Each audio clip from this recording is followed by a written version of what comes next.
Allez, c'est parti. Salut équipe, salut à tous, bienvenue dans ce nouveau briefing décalé à mardi, hein, vu qu'hier il y avait quand même pas mal de choses qui étaient fermées, alors que finalement ça a pas mal bougé. Mais pour autant, on retrouve Adrien à nouveau, et puis j'espère que vous allez bien, que vous arrivez à faire du mieux que vous pouvez. C'est pas évident en ce moment. Mais on va faire comme d'habitude, hein, on va quand même essayer de prendre un peu de la hauteur, essayer de prendre un tout petit peu de recul, et on va regarder s'il y a des niveaux qui ont changé, des niveaux qui ont bougé, et puis dans ce cas-là, on va vous les donner, et puis n'hésitez pas après, si vous avez des questions ou autres, on y répondra. C'est parti, je te Yes. laisse la main. Ouais, écoutez, salut tout le monde, ça fait du bien de vous retrouver après une petite semaine de vacances qui était un peu quand même nuageuse, pluvieuse. Gabriel pourra témoigner, je pense, de ce climat qu'il y avait à Maurice.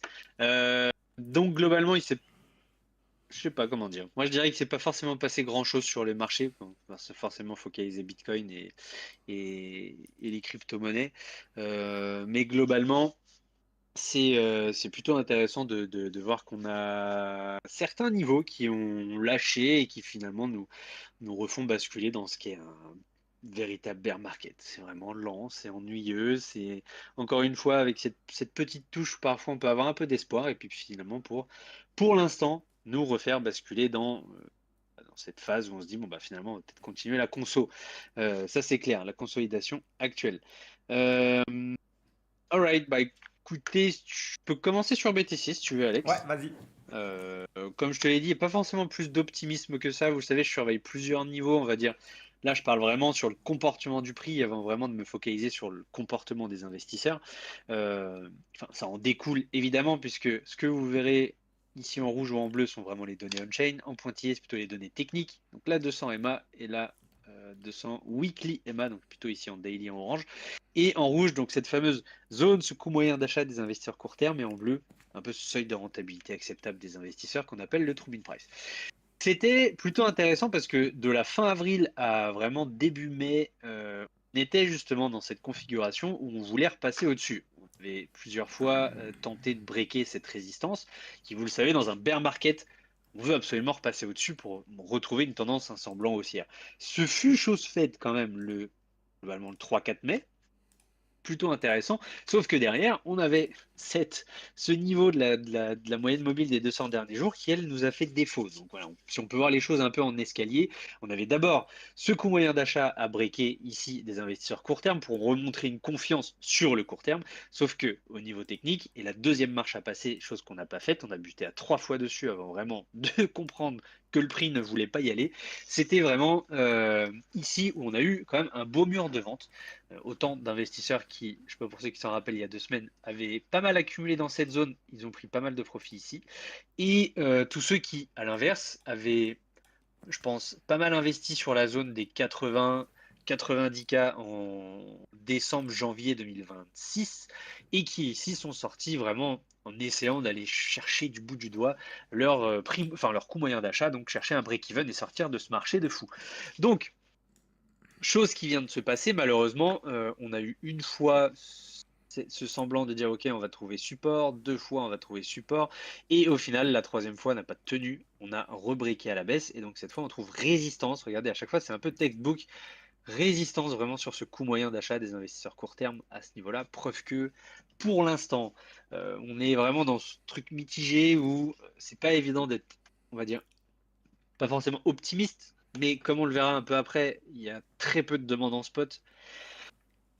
Il y a quand même, il y a très peu d'achats, mais il y a très peu de vendeurs ici. Donc en fait, on est toujours dans ce ventre mou à se dire, bah, ok, qu'est-ce que le prix veut vouloir faire? Est-ce qu'on veut aller retrouver le haut du précédent range de février, mars, avril? Donc le haut, c'est à peu près vers les 72K. Et puis voilà, retester un peu ça. Est-ce qu'on n'est pas en train de combler la poche d'air ici qu'on avait aussi défini dans ces niveaux-là où il y avait très peu de zones d'achat, enfin très peu de BTC accumulés. Donc pour l'instant, on est en train de la combler. C'est très bien, il faut absolument le faire. Ou est-ce que justement on veut réessayer de briquer à la hausse et de se rapprocher de cette 200 MA qui, mine de rien, est de plus en plus basse. Donc on peut aller la chercher un peu plus. Mais pour l'instant, c'est vrai que c'est pas évident. On est encore dans ce ventre mou à se dire, bah oui, on est en bear market et pour l'instant, on n'a pas forcément envie de s'en sortir rapidement, puisque bah voilà, ça fait vraiment depuis une dizaine de jours qu'on est repassé en dessous ces niveaux clés, encore une fois. avant de te laisser la main, Alex, pour avoir un topo et avant d'aller un peu plus loin. Il y a du bon, il y a du moins bon, mais en tout cas, au niveau du comportement du prix, on voit très bien que on ne tient pas ce niveau, en tout cas très très important. Vous le savez, moi, c'est vraiment ce niveau que je surveille pour vraiment repasser boule. Et ensuite, la deuxième marche, la 200 MA. Et la troisième marche, c'était celle qu'on avait vue vers les 95K, il me semble. Bah, Alex, vas-y, je te laisse la main parce que je pense que tu peux avoir pas mal de data complémentaires là-dessus. Ok, allez, c'est parti, je partage l'écran. C'est celui-là. Hop, hop. Et on va rester juste sur des données classiques. Est-ce que vous voyez mon écran? C'est bon? Ouais, Ok, attends, super. clique dessus. Oui, c'est bon. Ouais, ok, nickel. Alors je vais prendre un tout petit peu plus de recul que toi quand on parle de beer market, etc. Parce que je pense qu'il faut quand même pas oublier un petit peu d'où l'on vient. Et en fait, quand on se remet sur des grosses unités de temps, peu importe ce qui se passe, on oublie que bah, on a quand même eu un espèce de bottom à 60 000 et en fait on est quand même toujours à plus 30%, enfin 27%, donc on est autour des plus 30% depuis le premier bottom qu'on a eu à 60 000. Donc c'est quand même pas déconnant non plus et c'est normal quand même que le prix prenne le temps et qu'il respire.